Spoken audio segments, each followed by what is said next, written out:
안녕하세요. 네, 안녕하세요.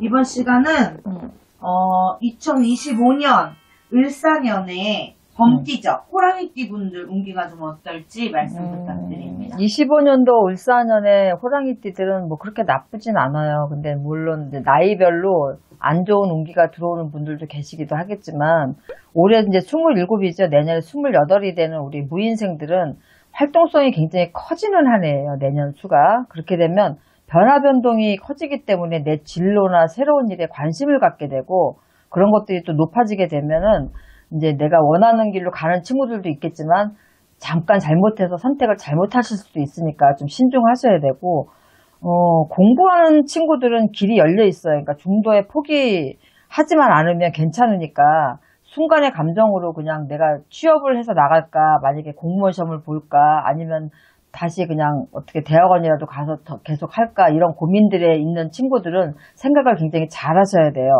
유학이나 학위, 자격증 이런 쪽으로는 또 자기 개발에 향상되는 운기는 굉장히 좋으니까 계획성 있게 추진해 주면은 우리 무인생 친구들은 다 괜찮아요. 그러니까 그런 선택만 기로에 섰을 때 잘 하시면 괜찮고, 올해 39에 내년에 40이 되는 우리 병인생들은 피로감이 많이 드는 한 해가 될 거예요, 내년 수가. 직업적으로는 큰 성장을 이룰 수 있는 해이기는 하지만, 전문성을 조금 발휘하거나 이러는 업종에서는 좀 두각을 나타낼 수 있거든요. 그러니까 승진이나 보너스 이런 횡재수도 좀 들어와 있고, 대인관계를 보면은 평판이 굉장히 중요한 시기니까 조금 조화로운 관계 유지를 좀 하시는 게 좋아요. 독단적으로 하지 마시고, 또 재물운 같은 경우는 비교적 안정권에는 들긴 하지만, 지나친 모험보다는 조금 이렇게 우리가 대출을 받거나 아니면 재테크를 하거나 이럴 때도 조금 내가 무리하지 않는 선에서 하신다면 금전운은 좋으니까 그런 것도 고려를 해보시지만, 욕심을 내시면 절대로 안 돼요.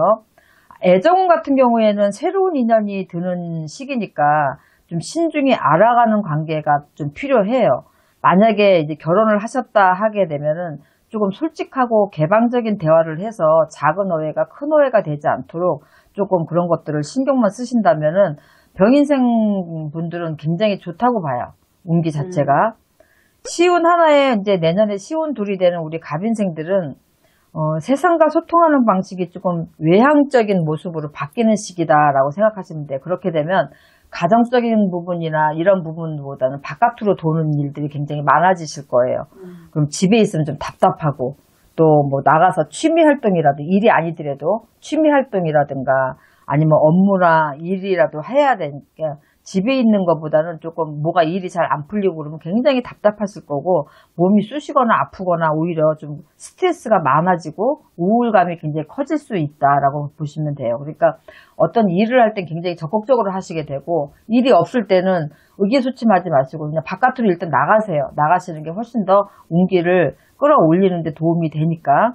사업자들은 여러 가지 변수는 있겠지만 조금 역마와 망신이 드니까 좀 신경을 좀 쓰셔야 돼요. 왜냐하면 신용 부분에 좀 여기저기서 좀 분주하게 뛰실 일은 많아지는데 실속이 없을 수가 있어요. 그래서 신용이 굉장히 중요한 시기다라고 생각하시면 되고, 또 이렇게 열심히 뛰시고 이렇게 활동성이 많아질 때는 대인관계 폭도 굉장히 넓어지시거든요.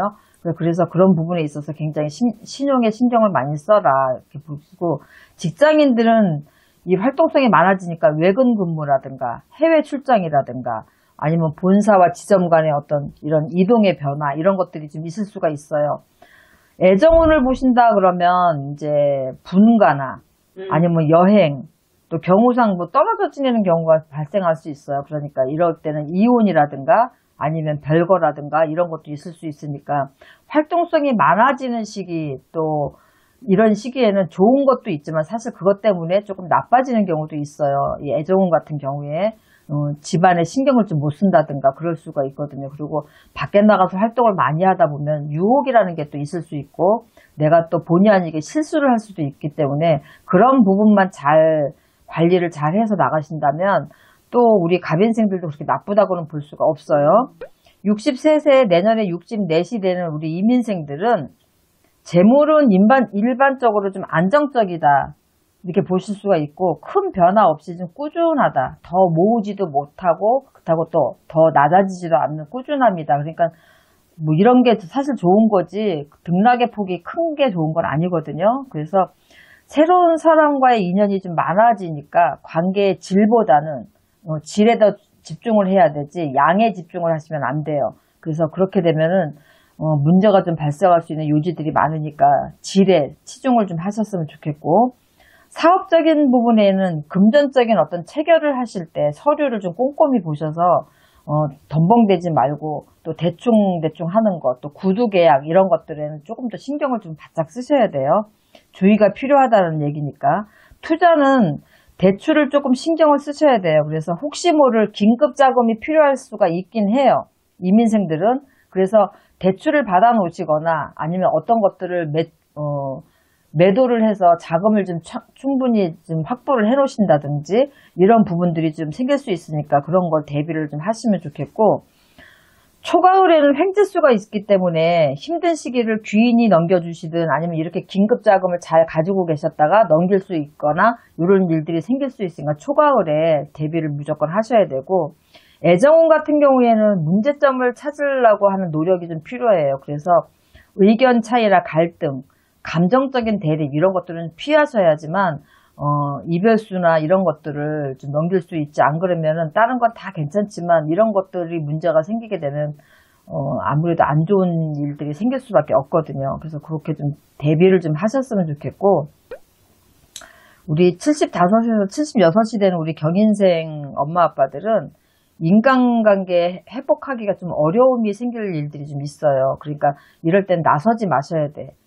이제 관계 회복이라는 건 말도 누구 편을 들어서도 안 되고 한쪽으로 치우치셔도 안 되기 때문에 나서게 되면 결국에는 중재하기가 좀 어려워요. 누구 편을 들게 되기 때문에 한쪽에서는 서운함이 있기 때문에 그런 것 때문에 오히려 한쪽을 잃는 경우가 생기거든요. 그래서 언행도 좀 조심하셔야 되고 나서지 않으시는 게 좋을 것 같고, 투자는 조금 분리하세요. 금전이나 손재수가 있기 때문에 그런 부분들은 좀 안 하시는 게 좋고, 내 자리 이동에 좀 변동수가 있으니까 대비는 하셔야 돼요. 뭐냐면 문서 이동이라든가 재산 분할이라든가 유선 상속 이런 부분들로 인해서 조금 변동수가 있으니까 그런 것들이 있다 하면은 좀 신중히 잘 하셨으면 좋겠고, 스트레스가 조금 극대화되시는 한 해가 될 거예요. 그러니까 우울증이라든가 뭐 정신과 질환 쪽 신경 쓰셔야 되고, 심근경색이나 뇌질환 이런 쪽으로 조금 순간 신경을 많이 쓰시거나 내가 원하는 대로 흘러가지 않아서 내가 조금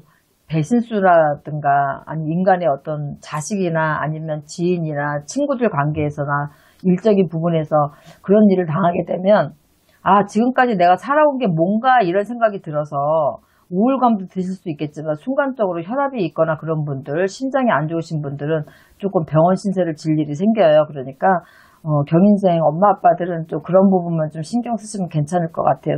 비교적 범띠들은 내년에 굉장히 활동성이 커지는 해고 변화 변동이 많은 해이기 때문에 그런 흐름만 잘 잡으시면 크게 문제가 없을 겁니다. 네. 선생님 좋은 말씀 감사합니다. 네, 수고하셨습니다.